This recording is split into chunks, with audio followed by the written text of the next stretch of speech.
नमस्कार, beauty studio मराठीमध्ये पुन्हा एकदा स्वागत। तर आज मी तुम्हाला विटॅमिन ई च्या कॅप्सूल बद्दल सांगणार आहे। विटॅमिन ई ची कॅप्सूल जी असते किंवा विटॅमिन ई हे आपण सगळ्यांनी वापरला आहे, कुठे ना कुठे तर आपण ती वापरली होती किंवा तुम्ही वापरत असाल। तर विटॅमिन ई चे फायदे काय आहेत, विटॅमिन ई ची कॅप्सूल तुम्ही कोणत्या कोणत्या प्रकारे वापरू शकता। तुम्ही स्किन ब्राइटनिंग साठी, डार्क सर्कल साठी, पिंपल्सच्या डागांसाठी विटॅमिन ई कोणत्या प्रकारे वापरू शकता, तुम्हाला कोणती घ्यायची आहे कोणती नाही, सगळं काही विटॅमिन ई बद्दल मी तुम्हाला आजच्या व्हिडिओमध्ये सांगणार आहे। चला तर मग हा आजचा विटॅमिन ई चा व्हिडिओ आपण लगेच चालू करूया।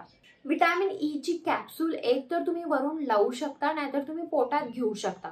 तर विटॅमिन ई चे फायदे काय आहेत, जर तुमची स्किन खूप डॅमेज झाली असेल, तुमची स्किन टॅन झाली असेल, तुम्हाला स्किन ब्राइटनिंग करायचं असेल तरी देखील तुम्ही विटॅमिन ई वापरू शकता। विटॅमिन ई तुमच्या स्किनला प्रोटेक्ट पण करणार आहे, मॉइश्चराइज पण करणार आहे। जर तुम्हाला फाईन लाईन्स, रिंकल्स असतील तरी देखील जर तुम्ही विटॅमिन ई वापरलं तरी देखील ते कमी होतील। आता ती कशी वापरली पाहिजे ते बघूया। जर तुमची स्किन खूप जास्त डल झाली असेल आणि तुम्हाला ग्लोईंग स्किन साठी कोणता पॅक वापरायचा आहे विटॅमिन ई चा, तर तुम्ही 2 विटॅमिन ई च्या कॅप्सूल घ्या आणि त्याच्यामध्ये तुम्हाला अर्धा ते 1 चमचा चंदन पावडर घालायचे आणि त्याचा फेस पॅक तुम्ही तुमच्या चेहऱ्याला आठवड्यातून 2दा जरी लावला तरी तुमची जी डल स्किन असेल ती ग्लोईंग होईल आणि तुमच्या स्किनवर एक छान असा ग्लो येईल। तुमचा जो डलनेस आहे तो पूर्णपणे निघून जाईल। त्यामुळे तुम्ही हा फेस पॅक वापरू शकता डल स्किन साठी। जर तुम्हाला खूप जास्त पिंपलचे डाग असतील तर त्याच्यावर तुम्ही विटॅमिन ई डायरेक्टली लावू शकता। म्हणजे तुम्हाला कॅप्सूल घ्यायचे आणि ती कॅप्सूल डायरेक्टली जिथे जिथे तुम्हाला डाग आहेत तिथे तुम्ही डायरेक्टली लावू शकता। थोडासा मसाज करा आणि रात्रभर ते तसंच ठेवा आणि सकाळी तुम्ही वॉश करू शकता, नाहीतर तुम्ही तुमच्या नाईट क्रीम किंवा जे काही तुम्ही रात्री लावत असाल त्यात जरी मिक्स करून तुमच्या पूर्ण चेहऱ्यावर लावली तरी चालेल। तर विटॅमिन ई तुमच्या स्किनला रिपेअर करते आणि हळूहळू जे पिंपलचे डाग असतील ते कमी येतील। जर तुम्हाला डार्क सर्कल्स खूप जास्त असतील तर जे काही आपण डार्क सर्कल्स वर ना क्रीम घेतो बाहेरच्या आय क्रीम्स, तर त्याच्यामध्ये ना विटॅमिन ई हे असतंच। त्यामुळे तुम्ही एक तर डायरेक्टली विटॅमिन ई तुमच्या डोळ्याच्या खाली डार्क सर्कल्सला रोज रात्री लावू शकता। तर जर तुम्हाला घरगुती आय क्रीम बनवायची असेल तर तुम्ही ॲलोवेरा जेलमध्ये 3 ते 4 कॅप्सूल तुम्ही घालून एका छोट्याशा डब्बीमध्ये ना आय क्रीम तयार करू शकता। फक्त ती तुम्हाला छान मिक्स करायची तुमच्या बोटाने, ती तुम्ही फ्रीजला स्टोर करू शकता आणि रोज जर ही तुम्ही लावली तर तुमचे जे डार्क सर्कल्स असतील ते कमी येतील। जर तुम्हाला चेहऱ्यावर एक शाईन हवी असेल, ग्लोईंग स्किन हवी असेल तर रोज तुम्ही 1 विटॅमिन ई ची कॅप्सूल तुमच्या मॉइश्चरायझर मध्ये मिक्स करून जर लावली तरी देखील तुमची स्किन छान होईल, हेल्दी ग्लोईंग होईल।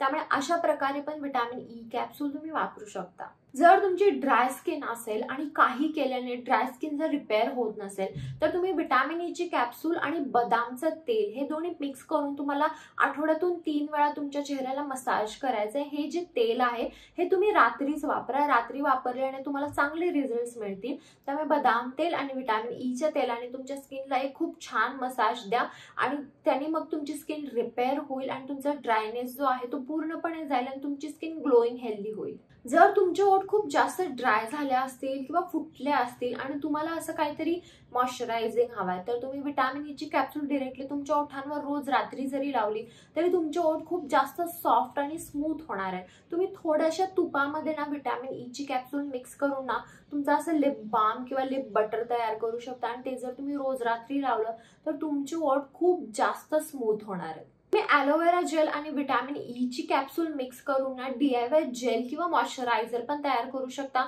जर तुमची तेलकट स्किन असेल तर तुम्ही हे वापरा, जर तेलकट स्किन नसेल, ड्राय असेल तर त्यामध्ये तुम्ही थोडंसं बदामचं तेल घालू शकता।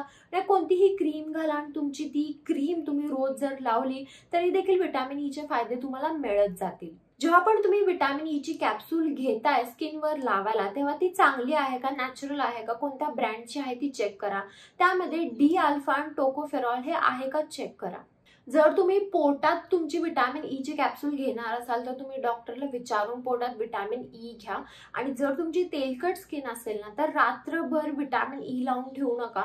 तुमची तेलकट स्किन असेल तर एकतर तुम्ही विटॅमिन ई चा पॅक करू शकता, तुम्ही डोळ्यांना आणि डार्क सर्कल्सला लावू शकता, पण तुम्ही बाकीच्या ठिकाणी जर तेलकट स्किन असेल तर विटॅमिन ई रात्रभर लावून ठेवू नका। तुम्ही फेस पॅक लावलेला बेटर राहील, नाही तर तुमची स्किन थोडी ऑइली होईल। तर हा होता आजचा माझा व्हिडिओ विटॅमिन ई बद्दल। जर तुम्हाला काही शंका असेल तुम्हाला कमेंट बॉक्समध्ये विचारू शकता आणि हा व्हिडिओ जर आवडला असेल तर व्हिडिओला लाईक करा, शेअर करा आणि चॅनल सबस्क्राईब करायला विसरू नका। चला तर मग आपण लवकरच भेटूया एका नवीन व्हिडिओमध्ये, तोपर्यंत काळजी घ्या।